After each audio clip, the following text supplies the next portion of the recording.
Picture this. You are 34 years old, sitting on your couch on a Sunday night, and you just opened one of those retirement calculators. You know the kind.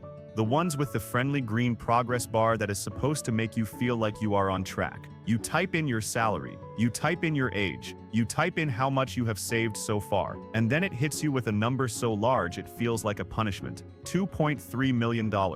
That is what the calculator says you need. And you stare at it, and you look at your savings account with $41,000 in it, and something inside you just breaks. You close the tab, you pour a drink, you tell yourself you will figure it out later.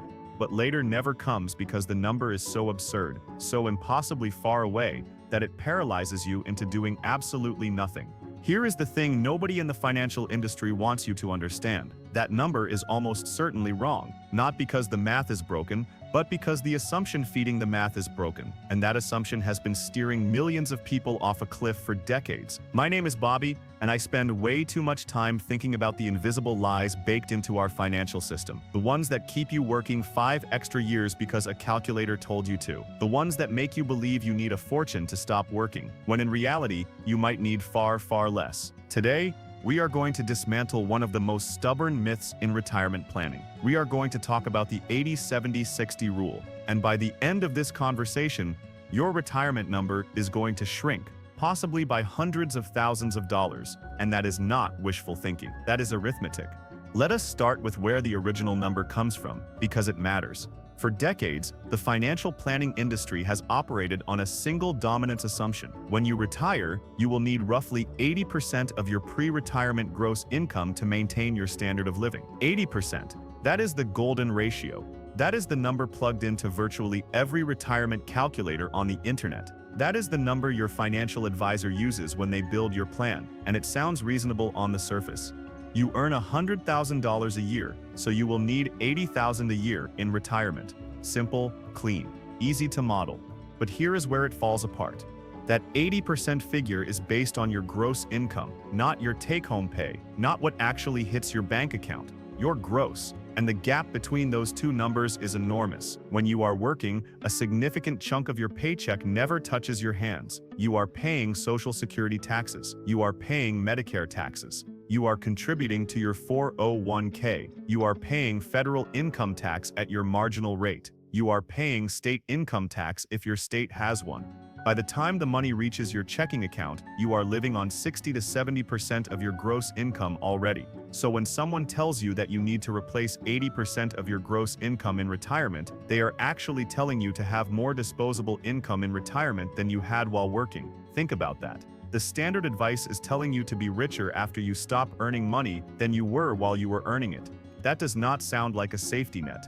That sounds like a fantasy. This is not just my opinion. Researchers at Texas Tech University studied this exact disconnect and found that the 80% rule is imprecise and encourages people to save money they will never actually need to spend. A T. Rowe Price survey found that retirees were living on 66% of their pre-retirement income on average, and the majority of them reported living just as well or better than when they were working. Let that settle for a moment. 2/3 of their former income, not 80%, 66, and they were happy, not scraping by, not eating canned beans. Happy. And for higher earners, the gap is even wider. Research shows that the top 20% of earners spend only about 40% of their gross income in the year before they retire. 40%. If you are making $200,000 and someone tells you that you need to replace $160,000 a year in retirement, they have just added decades of unnecessary work to your life, because the truth is, you might only need $80,000. So let us rewrite the rule. Instead of blindly accepting 80%, let us think about what actually changes when you stop working, because a lot changes, and most of it works in your favor. Start with the obvious one, commuting. The average American worker loses somewhere between $8,000 and $9,000 a year just getting to and from work. That includes fuel, maintenance, insurance, tolls, parking, and the economic value of the time you spend sitting in traffic watching your life tick away. When you retire, that expense vanishes completely. Overnight, gone. That is not a rounding error. That is a car payment disappearing from your life.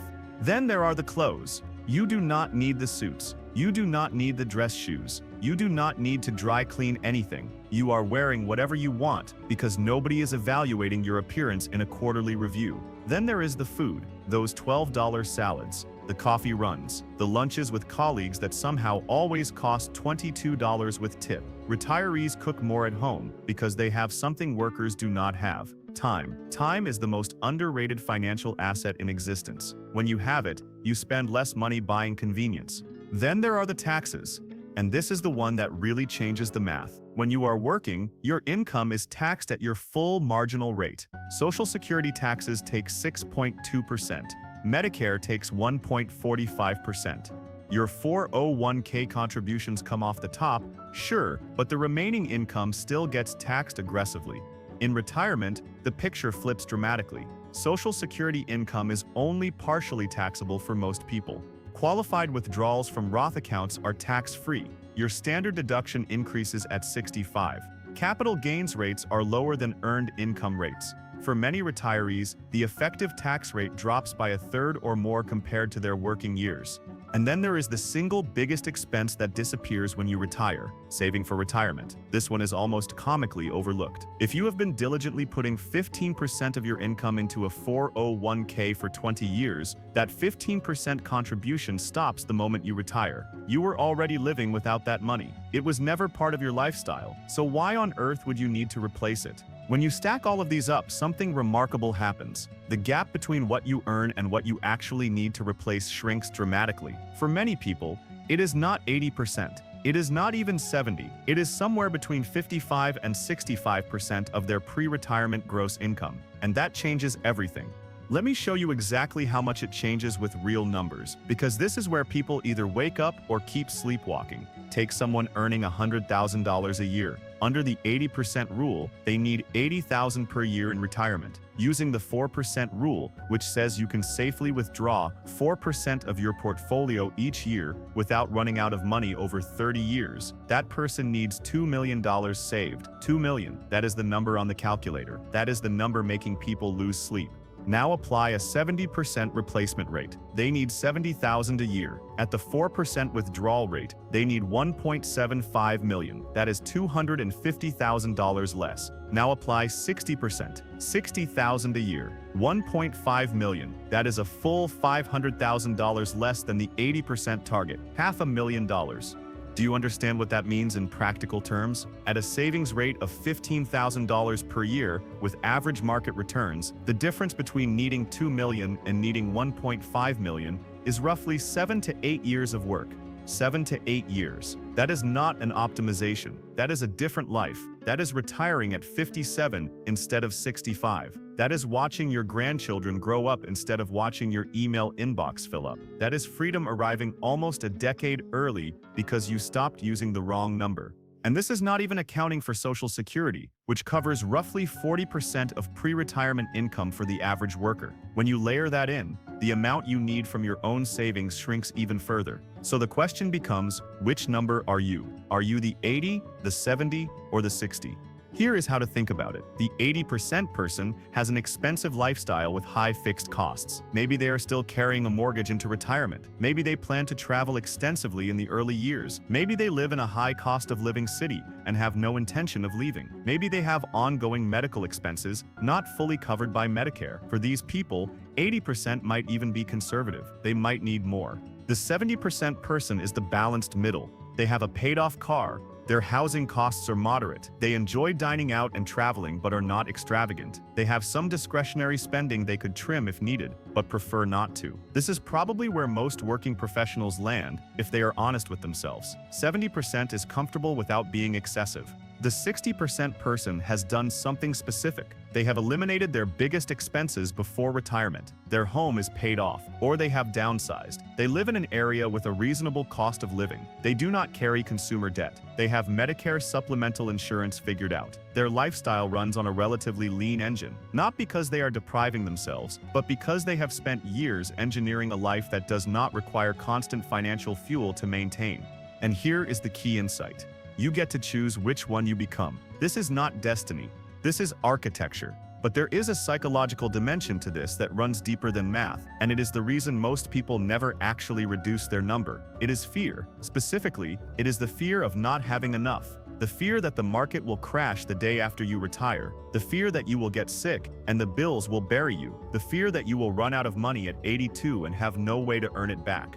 This fear is real. It is valid, and the financial industry exploits it relentlessly. Every retirement calculator is designed to make you feel behind. Every projection uses conservative estimates that assume the worst. Every advisor has a financial incentive to make your target number as large as possible, because the larger your target, the more assets they manage and the more fees they collect. This is not a conspiracy. It is just math working in their favor, not yours.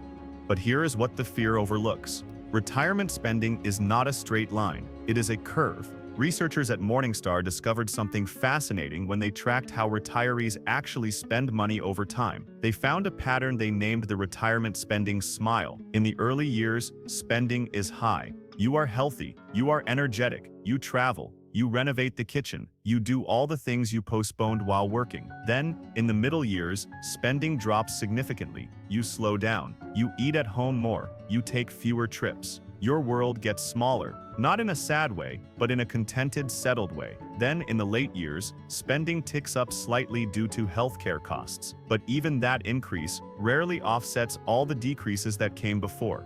The data from the Center for Retirement Research at Boston College shows that inflation-adjusted spending falls by about 1.5% every 2 years throughout retirement. 20 years in, a retiree is spending 12 to 13% less in real terms than they were at the start. That is not a theory. That is observed behavior across thousands of households. What this means is that the traditional planning model, which assumes your spending stays flat or rises with inflation every single year for 30 years, is systematically overstating how much money you need. It is building a fortress when you only need a house. Now, I want to be honest with you because I am not in the business of selling false comfort. There are real risks that can blow up a 60% plan. Healthcare is the wild card. In the United States, a 65-year-old may need over $170,000 in after-tax savings just to cover healthcare costs during retirement, according to Fidelity. That is not a small number, and it is not going down. If you retire before 65, you are paying for private insurance out of pocket until Medicare kicks in, and that can easily run $12,000 to $18,000 a year. Longevity is the other risk. Living to 95 sounds wonderful until you realize your portfolio needs to survive an additional decade beyond what most models project. The 4% rule was designed for a 30-year retirement. If you retire at 60 and live to 97, that is 37 years. The math gets tighter. And then there is inflation itself. $1 today buys less than $1 5 years from now. If inflation runs hot for an extended period, your purchasing power erodes faster than your withdrawals can keep up. So what do you do with all of this? You do not ignore the risks, you account for them honestly, and then refuse to let them paralyze you into overworking yourself into the grave. Here is the framework I would use if I were sitting at your kitchen table right now. Step 1. Pull up your last 3 months of bank and credit card statements. Add up every dollar you spent, not what you earned, what you spent. This is your real cost of living. Most people have never done this. They guess, they estimate, they use their salary as a proxy. Stop doing that. Your salary is not your lifestyle. Your spending is your lifestyle. Step 2. Go through that spending line by line and cross out everything that exists solely because you have a job.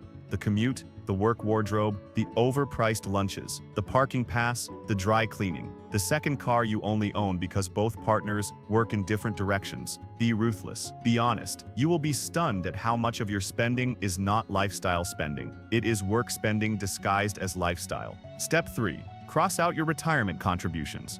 Cross out your payroll taxes. These are not expenses you will carry into retirement. They are costs of earning, not costs of living. Step 4. Look at what remains. That is your actual retirement spending need. That is the number that matters. Not 80% of your salary, not some calculator's apocalyptic projection, your actual, observed, real-world spending minus the costs that vanish when work does. Step 5. Multiply that number by 25. That is your retirement target using the 4% rule. Now compare it to the number the calculator gave you. I am willing to bet it is dramatically lower. Let me walk you through an example. So this is not abstract. Sarah earns $120,000 a year. The 80% rule says she needs $96,000 a year in retirement. Times 25, that is $2.4 million. She looks at that number and feels like retirement is a distant fantasy. But let us do the real math. Sarah spends $5,200 a month on actual living expenses after removing her 401k contributions, payroll taxes, commuting costs, and work-related spending. That is $62,400 a year. Her Social Security benefit at 67 will be approximately $26,000 a year, so she only needs to generate $36,400 from her portfolio. Times 25, that is $910,000, not $2.4 million, $910,000. She went from impossible to achievable by replacing a bad assumption with an honest assessment. That is the power of understanding whether you are an 80, a 70, or a 60. And here's what I really want you to hear. The financial industry profits from your confusion. They profit from the gap between your fear and reality. Every unnecessary dollar you believe you need is a dollar that keeps you working longer, contributing longer, paying fees longer. The 80% rule is not wrong because it is bad math. It is wrong because it is lazy math. It is a one-size-fits-all answer to a deeply personal question. And when you accept a generic answer to a personal question, you end up living a generic life. You deserve better than that. You deserve a number that reflects your actual life, not a statistical average designed to cover the worst case for the most reckless spender. So here is what I want you to do right now. Today, not tomorrow, not next week, not after the holidays. Today, open a spreadsheet. Write down what you actually spend each month. Remove the work expenses. Remove the payroll taxes. Remove the retirement contributions. Look at what is left. Multiply it by 12. Subtract your expected Social Security. Multiply the remainder by 25. Write that number down. That is your real target.